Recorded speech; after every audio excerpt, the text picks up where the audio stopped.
Terima kasih Anda masih menyaksikan Kompas Petang. Ketua Umum Partai Demokrasi Indonesia Perjuangan, Megawati Soekarno Putri, menghadiri hari kedua Kongres ke-6 Partai Demokrasi Indonesia Perjuangan di Bali Nusa Dua Convention Center, Badung, Bali. Sehat, Bu. Selamat, Bu. Selamat, Bu. Sekali lagi, Bu. Halo, Bapak.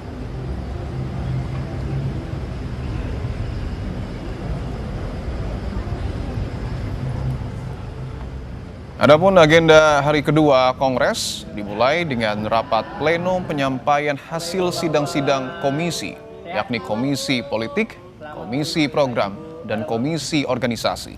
Seluruh dokumen hasil sidang komisi telah diterima dan disahkan oleh forum.